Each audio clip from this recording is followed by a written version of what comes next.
Vous écoutez Histoire souveraine. Un livre écrit par Comte de Auguste Villiers de L'Isle-Adam et lu par la voix modélisée de Guy Nadon.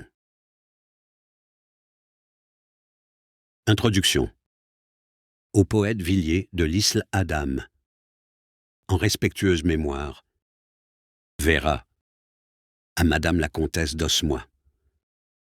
La forme du corps, lui, est plus essentielle que sa substance. La physiologie moderne. L'amour est plus fort que la mort, a dit Salomon. Oui, son mystérieux pouvoir est illimité. C'était à la tombée d'un soir d'automne, en ces dernières années à Paris. Vers le sombre faubourg Saint-Germain, des voitures, allumées déjà, roulaient, attardées, après l'heure du bois. L'une d'elles s'arrêta devant le portail d'un vaste hôtel seigneurial, entouré de jardins séculaires. Le cintre était surmonté de l'écusson de pierre, aux armes de l'antique famille des comtes d'Atholl, Savoir, d'Azur, à l'étoile abîmée d'argent, avec la devise « Pallida Victrix » sous la couronne retroussée d'hermine au bonnet princier. Les lourds battants s'écartèrent. Un homme de 30 à 35 ans, en deuil, au visage mortellement pâle, descendit. Sur le perron, de taciturnes serviteurs élevaient des flambeaux. Sans les voir, il gravit les marches et entra. C'était le comte d'Atholl. Chancelant, il monta les blancs escaliers qui conduisaient à cette chambre où, le matin même, il avait couché dans un cercueil de velours et enveloppé de violettes en des flots de batiste, sa dame de volupté, sa pâlissante épousée, Vera, son désespoir. En haut, la douce porte tourna sur le tapis, il souleva la tenture. Tous les objets étaient à la place où la comtesse les avait laissés la veille. La mort subite avait foudroyé. La nuit dernière, sa bien-aimée s'était évanouie en des joies si profondes, s'était perdue en de si exquises étreintes, que son cœur, brisé de délices, avait défailli. Ses lèvres s'étaient brusquement mouillées d'une pourpre mortelle. À peine avait-elle eu le temps de donner à son époux un baiser d'adieu en souriant, sans une parole, puis ses longs cils, comme des voiles de deuil, s'étaient abaissés sur la belle nuit de ses yeux. La journée sans nom était passée. Vers midi, le comte d'Atholl, après l'affreuse cérémonie du caveau familial, avait congédié au cimetière la noire escorte. Puis, se renfermant, seul, avec l'enseveli, entre les 4 murs de marbre, il avait tiré sur lui la porte de fer du mausolée. De l'encens brûlait sur un trépied devant le cercueil. Une couronne lumineuse de lampes au chevet de la jeune défunte l'étoilait. Lui, debout, songeur, avec l'unique sentiment d'une tendresse sans espérance, était demeuré là tout le jour. Sur les 6 heures, au crépuscule, il était sorti du lieu sacré. En refermant le sépulcre, il avait arraché de la serrure la clé d'argent et, se haussant sur la dernière marche du seuil, il l'avait jetée doucement dans l'intérieur du tombeau.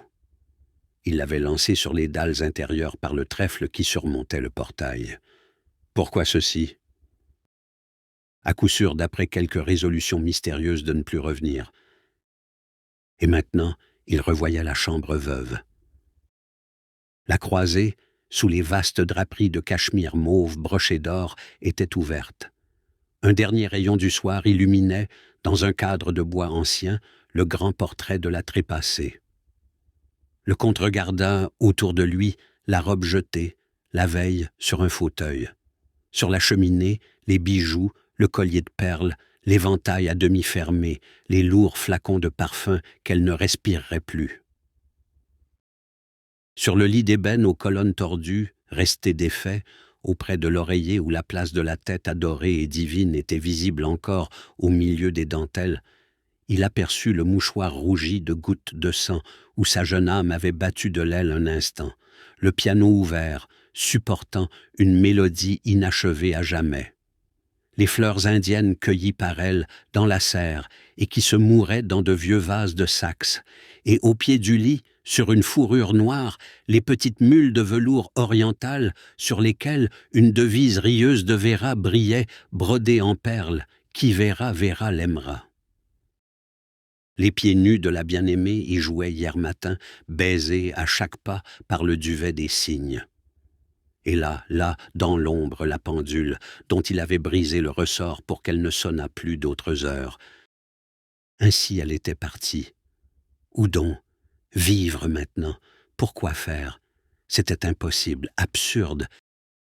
Et le comte s'abîmait en des pensées inconnues. Il songeait à toute l'existence passée. 6 mois s'étaient écoulés depuis ce mariage.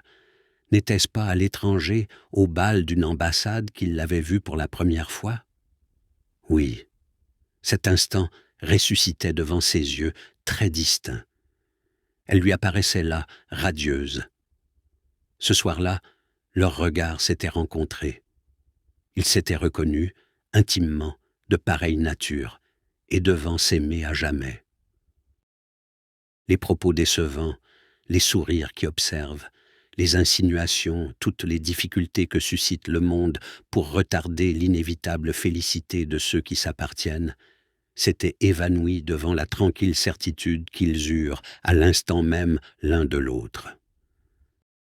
Véra, lassée des fadeurs cérémonieuses de son entourage, était venue vers lui dès la première circonstance contrariante, simplifiant ainsi d'auguste façon les démarches banales où se perd le temps précieux de la vie.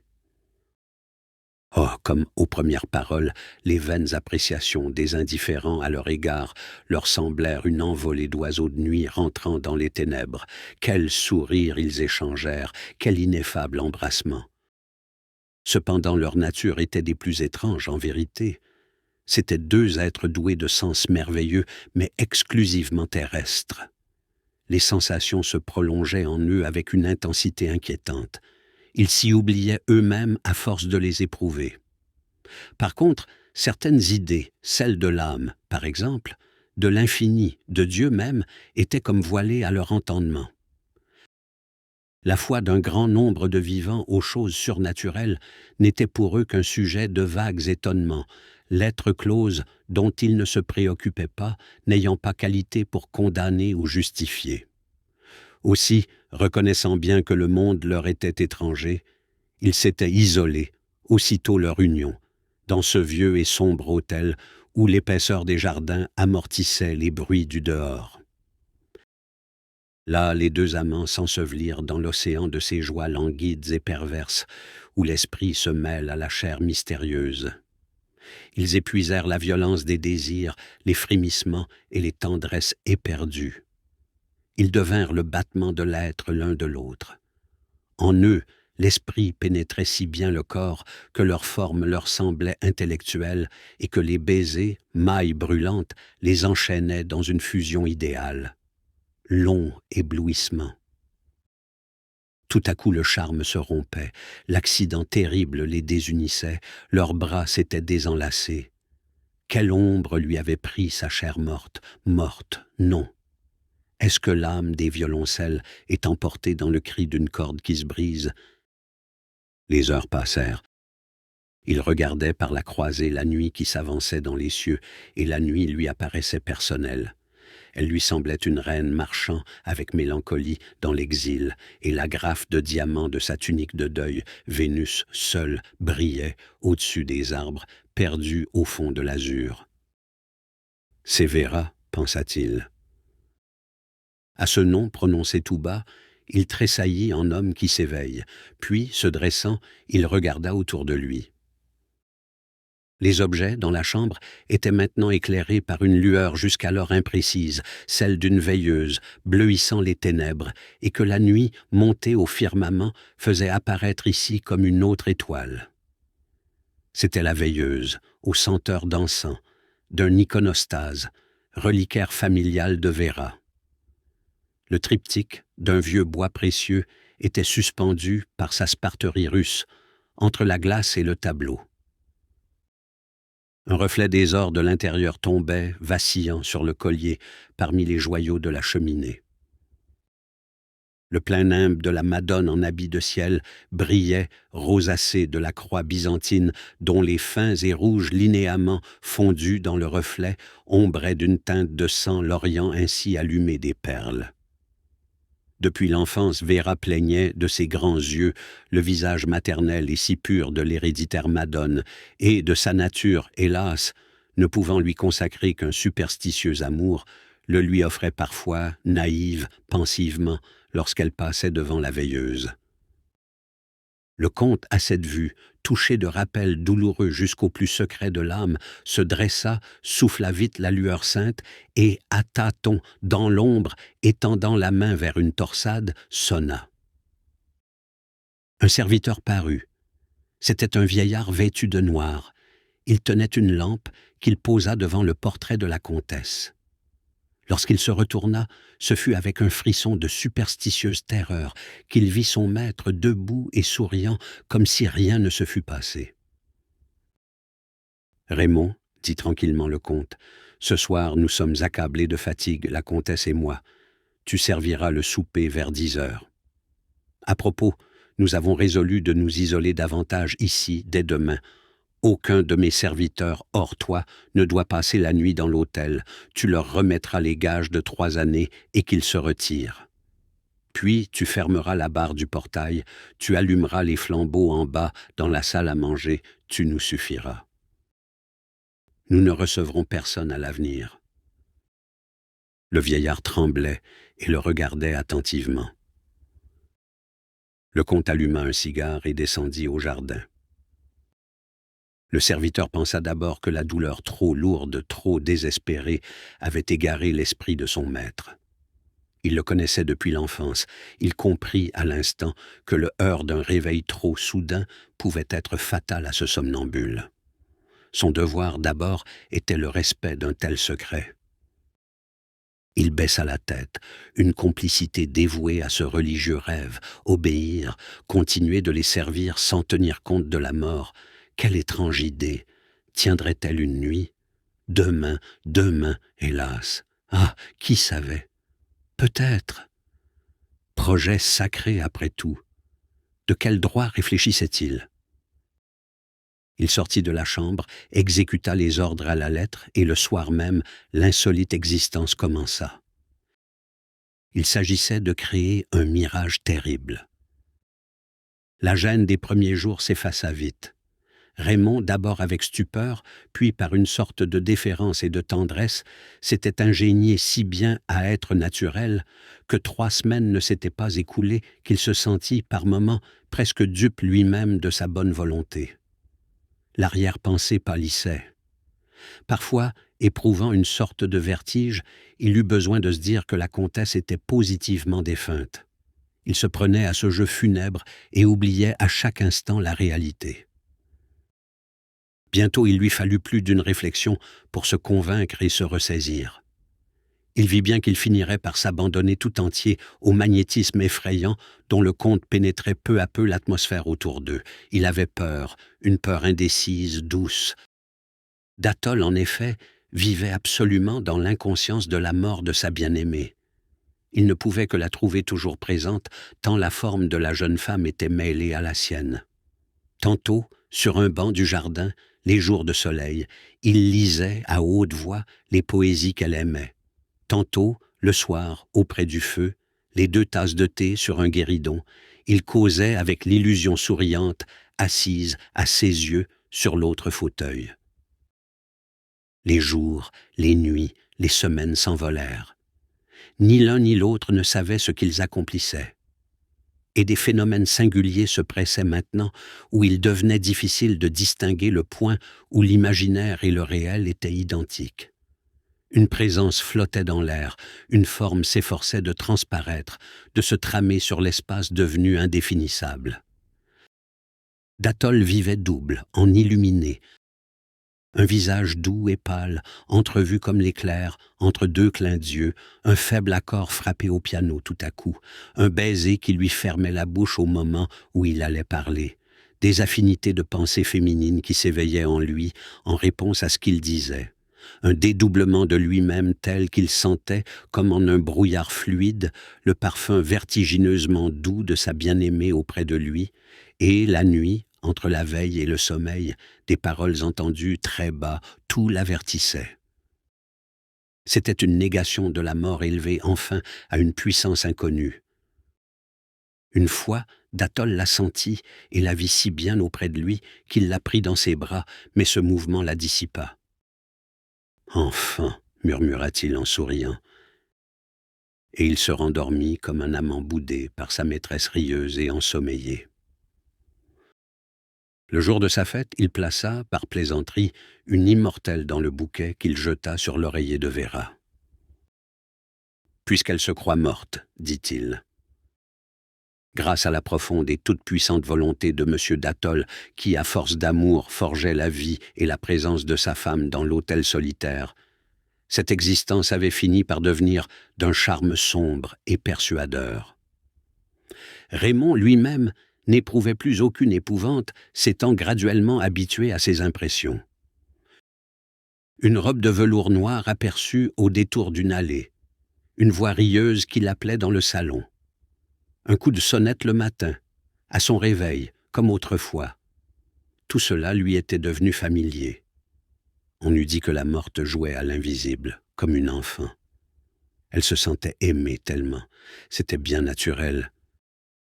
Une année s'était écoulée.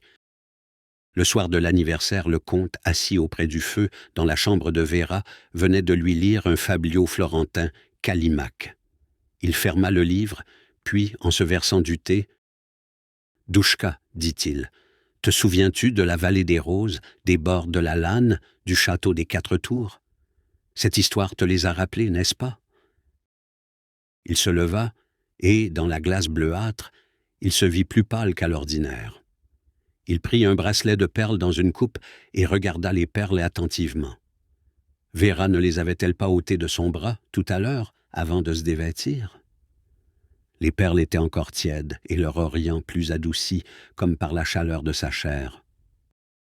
Et l'opale de ce collier sibérien qui aimait aussi le beau sein de Véra jusqu'à pâlir maladivement dans son treillis d'or lorsque la jeune femme l'oubliait pendant quelque temps. Autrefois, la comtesse aimait pour cela cette pierrerie fidèle. Ce soir, l'opale brillait comme si elle venait d'être quittée et comme si le magnétisme exquis de la belle morte la pénétrait encore. En reposant le collier et la pierre précieuse, le comte toucha par hasard le mouchoir de batiste dont les gouttes de sang étaient humides et rouges comme des œillets sur de la neige. Là, sur le piano, qui donc avait tourné la page finale de la mélodie d'autrefois, quoi? La veilleuse sacrée s'était rallumée dans le reliquaire. Oui, sa flamme dorée éclairait mystiquement le visage, aux yeux fermés, de la Madone. Et ces fleurs orientales, nouvellement cueillies, qui s'épanouissaient là, dans les vieux vases de Saxe, quelle main venait de les y placer? La chambre semblait joyeuse et douée de vie, d'une façon plus significative et plus intense que d'habitude. Mais rien ne pouvait surprendre le comte. Cela lui semblait tellement normal qu'il ne fit même pas attention que l'heure sonnait à cette pendule arrêtée depuis une année. Ce soir-là, cependant, on eût dit que du fond des ténèbres, la comtesse Véra s'efforçait adorablement de revenir dans cette chambre tout embaumée d'elle. Elle y avait laissé tant de sa personne. Tout ce qui avait constitué son existence l'y attirait. Son charme y flottait. Les longues violences faites par la volonté passionnée de son époux y devaient avoir desserré les vagues liens de l'invisible autour d'elle. Elle y était nécessitée. Tout ce qu'elle aimait, c'était là. Elle devait avoir envie de venir se sourire encore en cette glace mystérieuse où elle avait tant de fois admiré son lilial visage. La douce morte là-bas avait tressailli, certes, dans ses violettes sous les lampes éteintes. La divine morte avait frémi dans le caveau, toute seule, en regardant la clé d'argent jetée sur les dalles. Elle voulait s'en venir vers lui aussi, et sa volonté se perdait dans l'idée de l'encens et de l'isolement. La mort n'est une circonstance définitive que pour ceux qui espèrent des cieux, mais la mort et les cieux et la vie, pour elle, n'était-ce pas leur embrassement? Et le baiser solitaire de son époux attirait ses lèvres dans l'ombre, et le son passé des mélodies, les paroles enivrées de jadis, les étoffes qui couvraient son corps et en gardaient le parfum, ces pierreries magiques qui la voulaient dans leur obscure sympathie, et surtout l'immense et absolue impression de sa présence, opinion partagée à la fin par les choses elles-mêmes, tout l'appelait là, l'attirait là depuis si longtemps et si insensiblement que guéri enfin de la dormante mort, il ne manquait plus qu'elle seule. Ah, les idées sont des êtres vivants. Le comte avait creusé dans l'air la forme de son amour, et il fallait bien que ce vide fût comblé par le seul être qui lui était homogène, autrement l'univers aurait croulé. L'impression passa, en ce moment, définitive, simple, absolue, qu'elle devait être là, dans la chambre. Il en était aussi tranquillement certain que de sa propre existence, et toutes les choses autour de lui étaient saturées de cette conviction. On l'y voyait, et comme il ne manquait plus que Véra elle-même, tangible, extérieure, il fallut bien qu'elle s'y trouvât et que le grand songe de la vie et de la mort entr'ouvrît un moment ses portes infinies. Le chemin de résurrection était envoyé par la foi jusqu'à elle. Un frais éclat de rire musical éclaira de sa joie le lit nuptial. Le comte se retourna. Et là, devant ses yeux, faits de volonté et de souvenirs, accoudés, fluides, sur l'oreiller de dentelle, sa main soutenant ses lourds cheveux noirs, sa bouche délicieusement entr'ouverte, en un sourire tout emparadisé de volupté, belle à en mourir, enfin. La comtesse Véra le regardait un peu endormie encore. « Roger » dit-elle d'une voix lointaine. Il vint auprès d'elle. Leurs lèvres s'unirent dans une joie divine, oublieuse, immortelle. Et ils s'aperçurent alors qu'ils n'étaient réellement qu'un seul être. Les heures effleurèrent d'un vol étranger cette extase où se mêlaient pour la première fois la terre et le ciel. Tout à coup, le comte d'Atholl tressaillit, comme frappé d'une réminiscence fatale.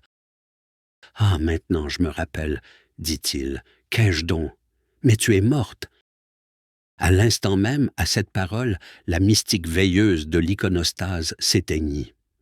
Le pâle petit jour du matin, d'un matin banal, grisâtre et pluvieux, filtra dans la chambre par les interstices des rideaux. Les bougies blêmirent et s'éteignirent, laissant fumer âcrement leurs mèches rouges. Le feu disparut sous une couche de cendres tièdes, les fleurs se fanèrent et se desséchèrent en quelques moments. Le balancier de la pendule reprit graduellement son immobilité. La certitude de tous les objets s'envola subitement. L'opale, morte, ne brillait plus. Les taches de sang s'étaient fanées aussi sur la batiste auprès d'elle, et s'effaçant entre les bras désespérés qui voulaient en vain l'étreindre encore, l'ardente et blanche vision rentra dans l'air et s'y perdit. Un faible soupir d'adieu, distinct, lointain, parvint jusqu'à l'âme de Roger. Le comte se dressa. Il venait de s'apercevoir qu'il était seul. Son rêve venait de se dissoudre d'un seul coup. Il avait brisé le magnétique fil de sa trame radieuse avec une seule parole. L'atmosphère était maintenant celle des défunts. Comme ces larmes de verre, agrégées illogiquement, et cependant si solides qu'un coup de maillet sur leur partie épaisse ne les briserait pas, mais qui tombent en une subite et impalpable poussière, si l'on en casse l'extrémité plus fine que la pointe d'une aiguille, tout s'était évanoui. « Oh, murmura-t-il, c'est donc fini, perdue, toute seule. Quelle est la route maintenant pour parvenir jusqu'à toi ? Indique-moi le chemin qui peut me conduire vers toi. » Soudain, comme une réponse, un objet brillant tomba du lit nuptial sur la noire fourrure avec un bruit métallique. Un rayon de l'affreux jour terrestre l'éclaira. L'abandonné se baissa, le saisit, et un sourire sublime illumina son visage en reconnaissant cet objet. C'était la clé du tombeau. Des contes cruels, édition Kallmann-Lévy. Vox Populi. À Monsieur le comte de Lisle. Le soldat prussien fait son café dans une lanterne sourde. Le sergent off. Grande revue aux Champs-Élysées ce jour-là. Voici 12 ans de subis depuis cette vision. Un soleil d'été brisait ses longues flèches d'or sur les toits et les dômes de la vieille capitale. Des myriades de vitres se renvoyaient des éblouissements. Le peuple, baigné d'une poudreuse lumière, encombrait les rues pour voir l'armée. Assis devant la grille du parvis Notre-Dame, sur un haut pliant de bois et les genoux croisés en de noirs haillons, le centenaire mendiant, doyen de la misère de Paris, face de deuil au teint de cendre, peau sillonnée de rides couleur de terre, mains jointes sous l'écriteau qui consacrait légalement sa cécité, offrait son aspect d'ombre au Te Deum de la fête environnante. Tout ce monde, n'était-ce pas son prochain? Les passants en joie, n'étaient-ce pas ses frères? À coup sûr, espèce humaine. D'ailleurs, cet hôte du souverain portail n'était pas dénué de tout bien. L'État lui avait reconnu le droit d'être aveugle. Propriétaire de ce titre et de la respectabilité inhérente à ce lieu des aumônes sûres qu'officiellement il occupait, possédant enfin qualité d'électeur, c'était notre égal, à la lumière près. Et cet homme, sorte d'attardé chez les vivants, articulait de temps à autre une plainte monotone, syllabisation évidente du profond soupir de toute sa vie.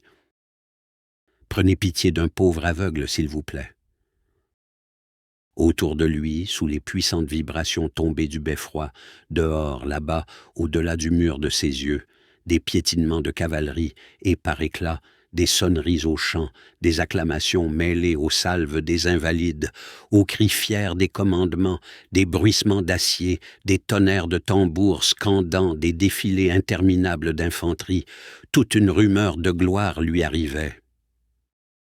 Son ouïe suraigu percevait jusqu'à des flottements d'étendards aux lourdes franges frôlant des cuirasses. Dans l'entendement du vieux captif de l'obscurité, 1000 éclairs de sensations, pressenties et indistinctes, s'évoquaient. Une divination l'avertissait de ce qui enfiévrait les cœurs et les pensées dans la ville. Et le peuple, fasciné comme toujours par le prestige qui sort, pour lui, des coups d'audace et de fortune, proférait en clameur ce vœu du moment. Vive l'empereur! Mais, entre les accalmies de toute cette triomphale tempête, une voix perdue s'élevait du côté de la grille mystique. Le vieux homme, la nuque renversée contre le pilori de ses barreaux, roulant ses prunelles mortes vers le ciel, oublié de ce peuple dont il semblait, seul, exprimer le vœu véritable, le vœu caché sous les hurrahs, le vœu secret et personnel, psalmodiait, augural intercesseur, sa phrase maintenant mystérieuse. « Prenez pitié d'un pauvre aveugle, s'il vous plaît. » Grande revue aux Champs-Élysées ce jour-là. Voici 10 ans d'envolée depuis le soleil de cette fête. Même bruit, même voix, même fumée. Une sourdine, toutefois, tempérait alors le tumulte de l'allégresse publique. Une ombre aggravait les regards. Les salves convenues de la plateforme du Prytanée se compliquaient, cette fois, du grondement éloigné des batteries de nos forts. Et, tendant l'oreille, le peuple cherchait à discerner déjà, dans l'écho, la réponse des pièces ennemies qui s'approchaient. Le gouverneur passait, adressant à tous maints sourires et guidé par l'amble trotteur de son fin cheval. Le peuple, rassuré par cette confiance que lui inspire toujours une tenue irréprochable, alternait de chants patriotiques les applaudissements tout militaires dont il honorait la présence de ce soldat. Mais les syllabes de l'ancien vivat furieux s'étaient modifiées. Le peuple éperdu proférait ce vœu du moment. Vive la République! Et là-bas, du côté du seuil sublime, on distinguait toujours la voix solitaire de Lazare. Le diseur de l'arrière-pensée populaire ne modifiait pas, lui, la rigidité de sa fixe plainte. Âme sincère de la fête, levant au ciel ses yeux éteints, il s'écriait entre des silences et avec l'accent d'une constatation. « Prenez pitié d'un pauvre aveugle, s'il vous plaît. » Grande revue aux Champs-Élysées ce jour-là. Voici 9 ans de supporter depuis ce soleil trouble. Oh, même rumeur, même fracas d'armes, même hennissement, plus assourdis encore toutefois que l'année précédente, criards pourtant. « Vive la Commune !» clamait le peuple, au vent qui passe. Et la voix du séculaire élu de l'infortune redisait, toujours, là-bas, au seuil sacré, son refrain rectificateur de l'unique pensée de ce peuple. Hochant la tête vers le ciel, il gémissait dans l'ombre.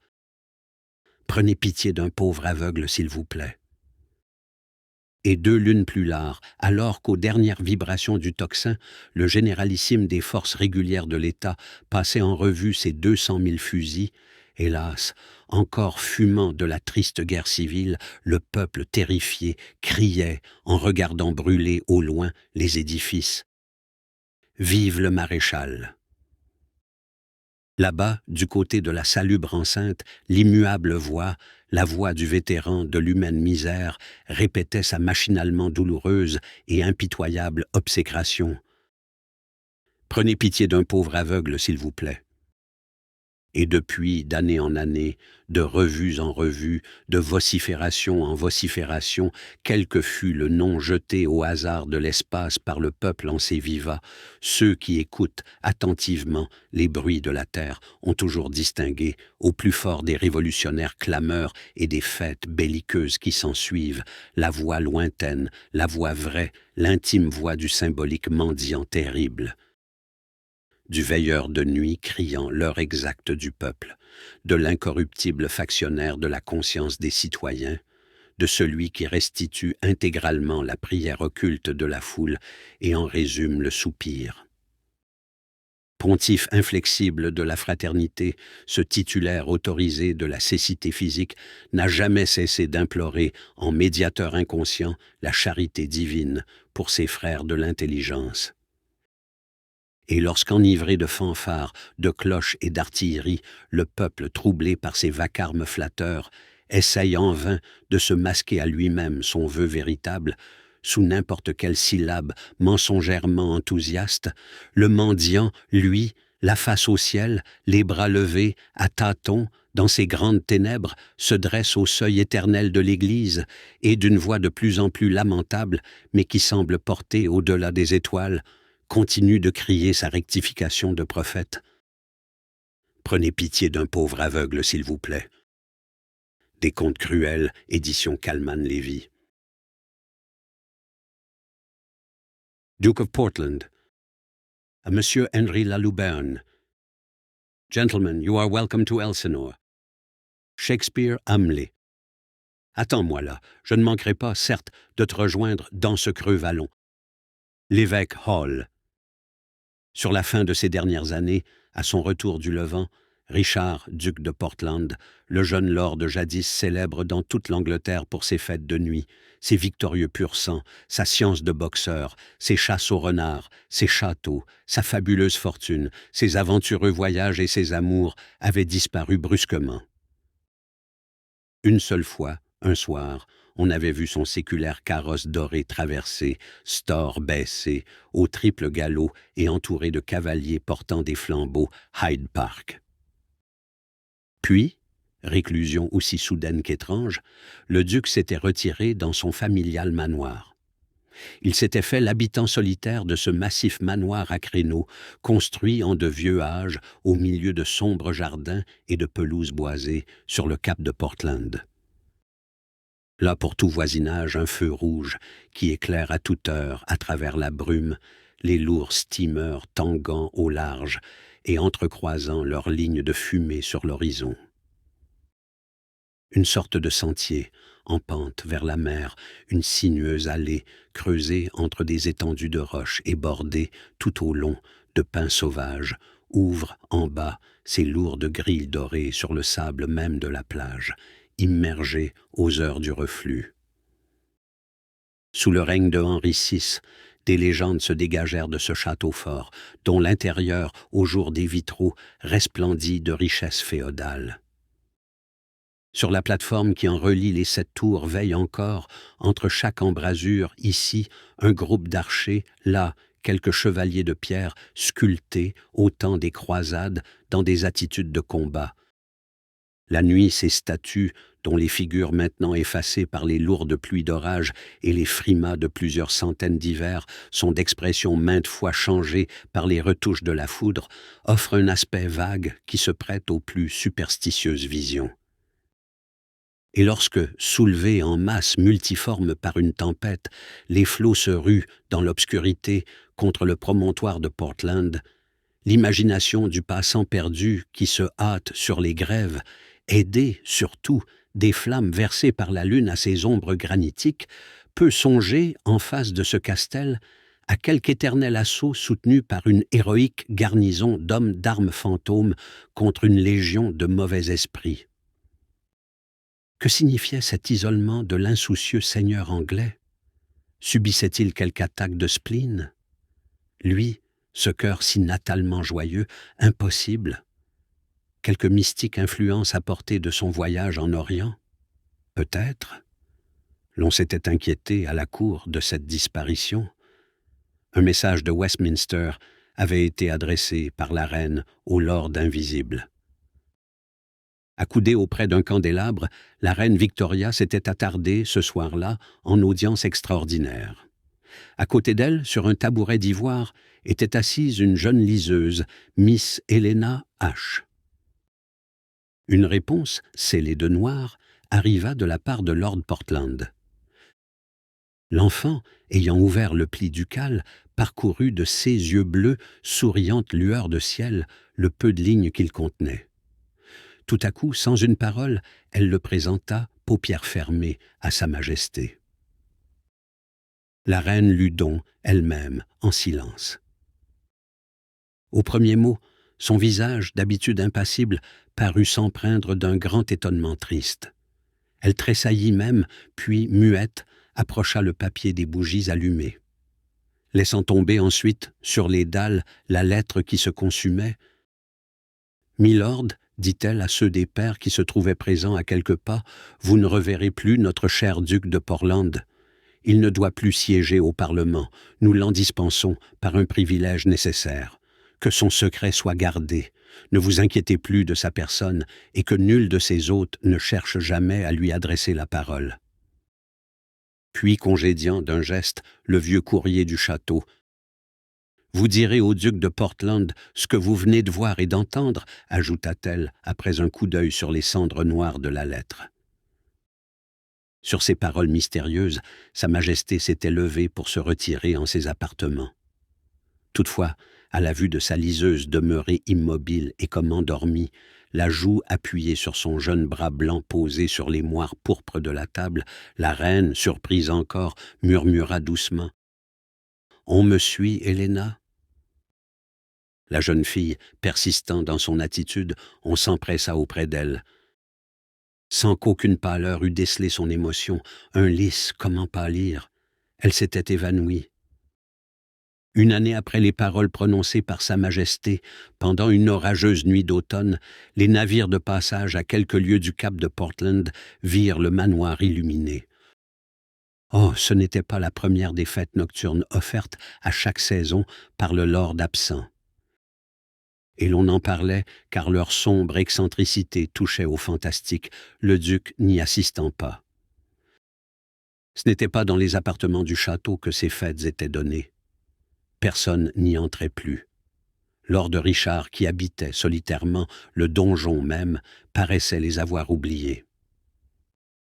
Dès son retour, il avait fait recouvrir par d'immenses glaces de Venise les murailles et les voûtes des vastes souterrains de cette demeure. Le sol en était maintenant dallé de marbre et d'éclatantes mosaïques. Des tentures de haute lisse, entr'ouvertes sur des torsades, séparaient seules une enfilade de salles merveilleuses où, sous d'étincelants balustres d'or tout en lumière, apparaissait une installation de meubles orientaux, brodés d'arabesques précieuses, au milieu de floraisons tropicales, de jets d'eau de senteur en des vasques de porphyre et de belles statues.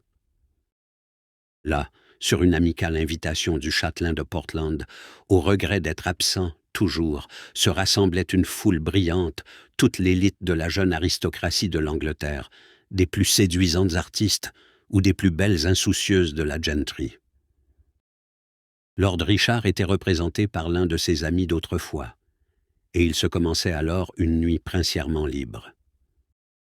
Seul, à la place d'honneur du festin, le fauteuil du jeune lord restait vide, et l'écusson ducal qui en surmontait le dossier demeurait toujours voilé d'un long crêpe de deuil. Les regards, bientôt enjoués par l'ivresse ou le plaisir, s'en détournaient volontiers vers des présences plus charmantes. Ainsi, à minuit, s'étouffaient sous terre, à Portland, dans les voluptueuses salles, au milieu des capiteux arômes des exotiques fleurs, les éclats de rire, les baisers, le bruit des coupes, des chants enivrés et des musiques. Nous espérons que vous avez apprécié cet aperçu. Pour continuer à écouter ce livre audio sur Google Play Livres, utilisez le lien dans la description de la vidéo.